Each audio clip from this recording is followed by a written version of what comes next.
Hi everyone and welcome back to my YouTube channel. और आज मैं लेके आया हूँ आपके सामने ईडियम्स क्या होते हैं। First of all we have idioms are क्या, ये ग्रुप ऑफ वर्ड्स होते हैं जिनका लिटरल मतलब नहीं होता है। ये मेटाफोरिकली हम इसका हम जो जो वर्ड्स लिखे होते हैं जैसे इनसे इसका मतलब नहीं निकलता। We have the word actual words won't give us a meaning, it's a hmm metaphorically refer कर रहे होते हैं। पहला है हमारे पास, the first one we have here is break the ice, right. The first one is break the ice. Break the ice का मतलब होता है कि सपोज़ अगर दो पार्टीज़ के बीच में सपोज़ देर आर डिसएग्रीमेंट्स और फिर उस एग्रीमेंट को मतलब फिर से हम उनको रिकनसाइल करते हैं, उनको दोनों पार्टियों को दोबारा जोड़ने की कोशिश करते हैं, फिर उस कॉन्वर्जेशन को दोबारा स्टार्ट करते हैं, then we say break the ice. दूसरा है हमारे पास hit the nail on the head. कई बार क्या होता है कि ऐसी जगह ऐसी कुछ होता है कि सपोज़ ऐसा कुछ हुआ होता है जब मतलब हम सीधा उस सिचुएशन को विदाउट मतलब हाइड करने के बगैर जो जो एक्चुअल में होता है वही हम डिस्क्राइब करते हैं, to describe exactly what is causing a situation और अ प्रॉब्लम, राइट। किस वजह से प्रॉब्लम हो रही है उसको सही बिल्कुल सही बताना। Next third one is burn the midnight oil, right. इसका मतलब ये होता है कि working hard, to work hard late in night.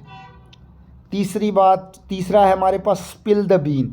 Spill the bean का मतलब होता है कि अगर कोई सीक्रेट बात हो, जैसे कोई बात राज में रखने की हो, उसको डिस्क्राइब कर देना, ठीक है। Let the cat out of the bag. Fifth है हमारे पास, ये बड़ा इंपॉर्टेंट है, let the cat out of the bag to accidentally disclose the secrets. कई बार क्या होता है कि हमें कुछ चीज़ सीक्रेट रखनी होती है, जैसे उसका वो बात बतानी नहीं होती, तो हम हीट ऑफ द मोमेंट में वो बात हम बोल देते हैं, ठीक है। उसके बाद फिर सिक्स्थ है हमारे पास bite the bullet, right. Bite the bullet to endure pain and hardship bravely. बहादुरी से मतलब एक एक जैसे मतलब दर्द को सहना। Under the weather. सेवन्थ है हमारे पास under the weather, feeling sick या अनवेल। उसके बाद एट्थ है हमारे पास kick the bucket, a humorous way to say someone has died.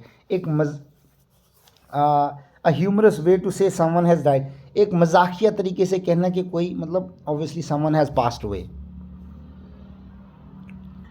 Throw in the towel. Throw in the towel का मतलब होता है गिव अप, छोड़ देना, क्विट करना, मतलब उस चीज़ को कंटिन्यू ना करना। Hit the sack. Hit the sack क्या हो गया, to go to the bed, सोने के लिए जाना।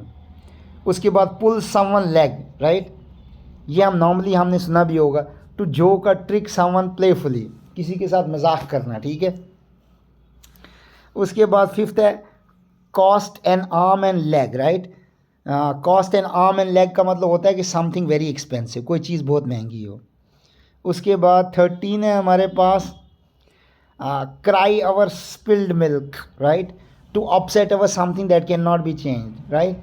वो चीज़ उसके ऊपर अफसोस करना जिसके ऊपर हम चेंज नहीं कर सकते।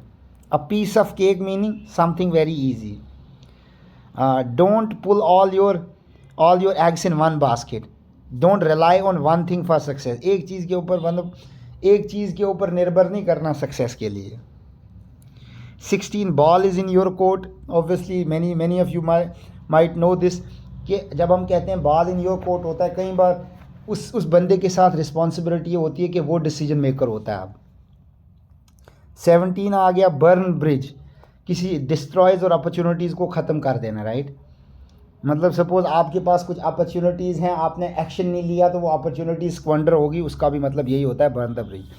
जज a book by its cover, to जज someone based on the appearance. जैसे कोई बंदा दिख रहा होता है ना, कई बार हम क्या करते हैं, लोगों को जज करते हैं। जैसे कोई बंदा है, मतलब बाहर से हम देखते हैं, क्या पता ये वी पास जजमेंट्स, हमें ऐसा नहीं करना चाहिए। I think people are more smarter inside. 19 है हमारे पास through thick and thin. Through thick and thin का मतलब होता है सपोर्ट करना किसी को, नो मैटर जैसी भी सिचुएशन में, हर किसी सिचुएशन में to support someone no matter what, जो भी हो जाए उस बंदे की सपोर्ट करना, right. The every cloud has a silver lining, right. मतलब ये हो गया, हर बुरी चीज़ में कुछ ना कुछ अच्छा होता है। थैंक यू, और please like share subscribe my channel, so I will come with many more videos. Thank you for watching. Please like, share, subscribe my channel. Thank you.